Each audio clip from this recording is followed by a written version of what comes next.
Alright,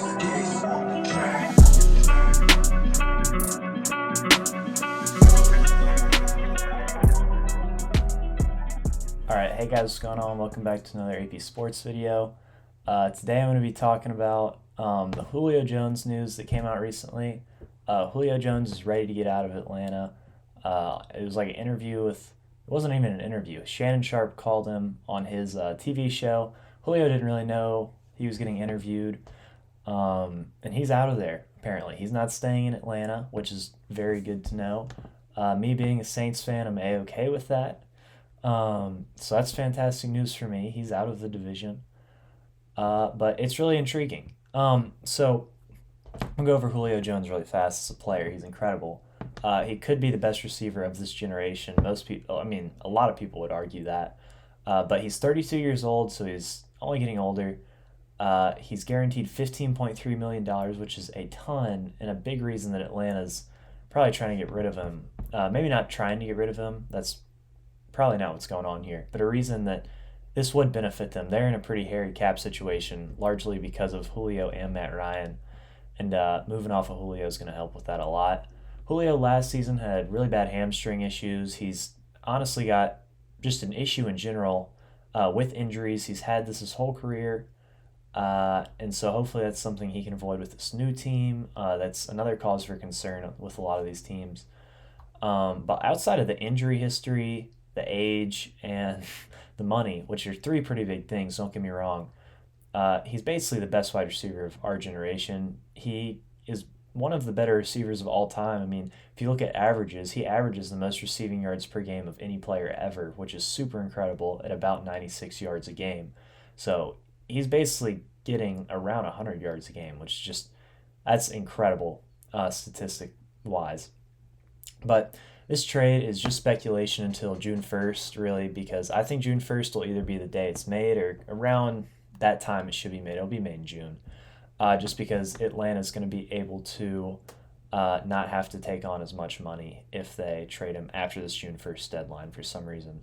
One thing I will point out about this Julio situation is he does not have a no-trade clause, which means that Atlanta can trade him anywhere and he can't do anything about it. So he's obviously got his list of destinations, which right now are down to the Titans and Patriots. Reportedly, this is all reported. None of this is specifically from him, like the "I'm out of here" was. So those are two good destinations, I would say. I threw a third one in there just because I think it's really intriguing, not only for Julio but for that team. I think you could really benefit from it. If you didn't see it in the thumbnail, I'll get to them a little bit later. But the first team I'll be talking about is one that Julio, I guess, has been leaked to maybe potentially wanting to go here. And that's the New England Patriots. They drafted Mac Jones in the first round of this year's draft. Once again, something Bill Belichick has done a lot of things that he is not necessarily known for. I think the Patriots are the biggest spender in free agency by a pretty decent margin. They drafted Mac Jones with that first-round pick, which is, once again, Belichick is like Brady forever, and he's taking guys like Garoppolo later on. So drafting Mac Jones was a big change of pace. They re-signed Cam Newton, so they've got some quarterbacks there. But some of the guys that spin on pretty big in free agency are Hunter Henry, incredible receiving tight end, formerly for the Chargers, now the Patriots, obviously. Jonnu Smith, former Titan. Nelson Aguilar, former Raider. And Kendrick Bourne, former 49er. All of those guys are great pass catchers. Obviously, Hunter Henry and Jonnu are both tight ends, so they do have a little bit of blocking, but both are primarily, I would honestly say, great pass catchers. Jonnu's a better blocker than Henry is, but both are really good pass catchers and should impact the game in a lot of different ways. The Patriots in general are going to have a big improvement from last year offensively. They were pretty horrendous. Their best receiver was undrafted, and that was Jacoby Myers. They did have Julian Edelman, but he was not fantastic. Jacoby Myers was really the only guy that Cam Newton built any sort of rapport with. It's looking like their first-round pick from 2 years ago, N'Keal Harry's, not really going to pan out all that well, at least with Cam Newton as the quarterback. But they also had a couple guys return from COVID, and an already stout defense added Matthew Judon this offseason. So they're looking like potentially a pretty good team. And Bill Belichick always has that defense looking good. Personnel-wise, I don't know if it necessarily matters. They also added Kyle Van Noy, who I really like. But Julio on this team would be really interesting because the Patriots, they're going to be able to see what they have in each of these quarterbacks. If they have Julio on this team, there's almost no excuse to have a relatively successful offense if you're a decent quarterback. And so I think maybe that's kind of the angle they may take here and say, you have Julio, so now let's see some success. And if success doesn't come, then they will move on to Mac Jones or potentially move on to a different guy if Mac doesn't work out and Cam doesn't work out. I would expect Cam to start the season, though. I do know Mac Jones is the first round pick, so they obviously like him, but I would say that Cam will probably start. I think that's where a lot of the intrigue came from with Julio. I think he's wanted to be with Cam Newton, and that's kind of the reason why he leaned Patriots. Now, another thing that points to this, I'm not going to take credit for this. I read this in like a NFL article somewhere, but Bill Belichick actually did this several years ago with that Randy Moss trade and kind of revitalized his career in his 10th season. So potentially the same thing with Julio. We'll see how that goes. Now, Titans are another team he's been linked with. This offseason, he's been seen working out with Derrick Henry. A lot of Titans players have made it very public that they want him on the team. But the Titans had a couple of holes to fill this offseason. Their defense last year was pretty bad, especially rushing the passer, and defensive backs were not great either. But they addressed both of those issues to a degree. I still think they could have addressed rushing off the edge a little bit better. But they got some defensive backs in Janoris Jenkins, who I really like. He was from the Saints. And Caleb Farley, who they took in the first round of the draft. Now, he has a little bit of an injury history, but they did fill a need there, so hopefully he ends up being all right. And then the pass rush, they did add Bud Dupree, a very good rushing linebacker.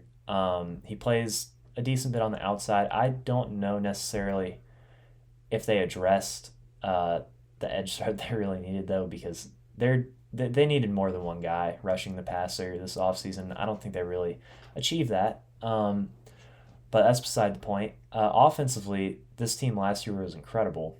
Obviously, having Derrick Henry is fantastic for the pass and run game because he can use play action. But they lost guys like Jonnu Smith and Corey Davis, who are both really integral parts of this passing offense. And you really only have A.J. Brown remaining. And then you pick up Josh Reynolds, who's a good receiver, but I don't know if he's necessarily wide receiver 2 quality. I do think he's a good young player. He was pretty good with the Rams. I could see him being solid, but it'd be a lot better if you have A.J. Brown and Julio Jones.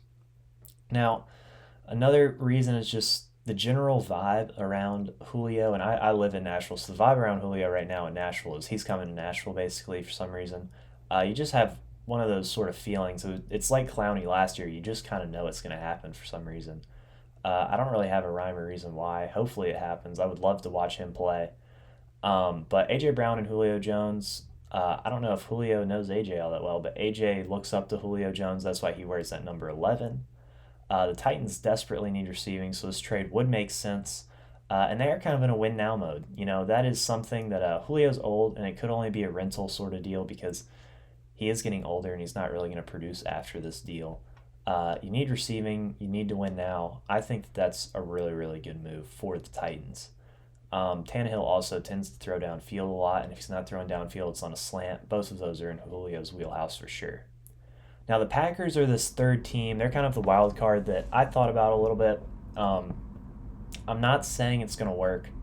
The cap is basically, it's so hard to pull off. You would have to restructure a lot of stuff, but I was told the Saints wouldn't have a roster this year, and somehow they do. So I think you can pull off the cap as long as you're okay with having some growing pains in the future.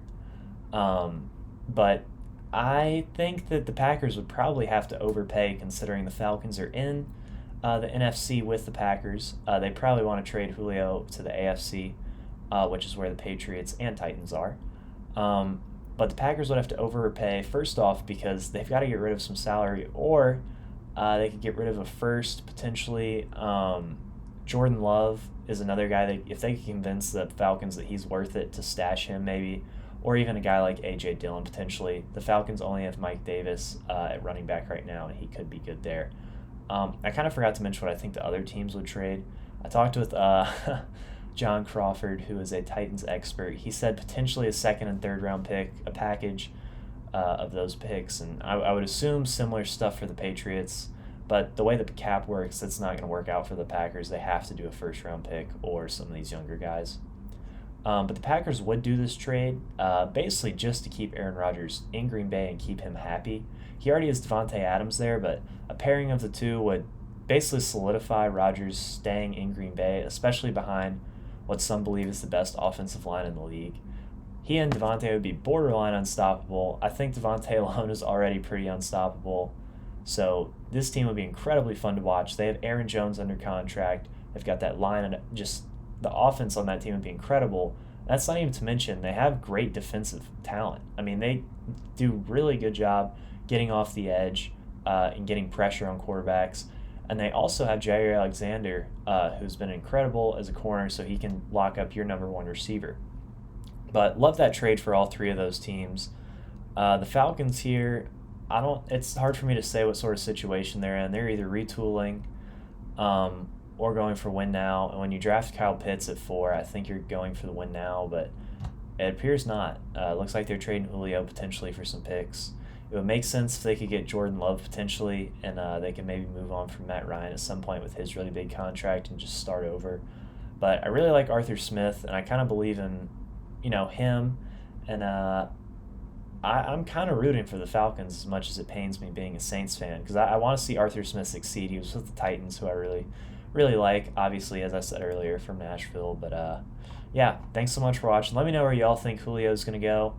I just have a feeling that he's going to go to the Titans. I don't really know why. There's no rhyme or reason for it. But yeah, thanks so much for watching, and peace.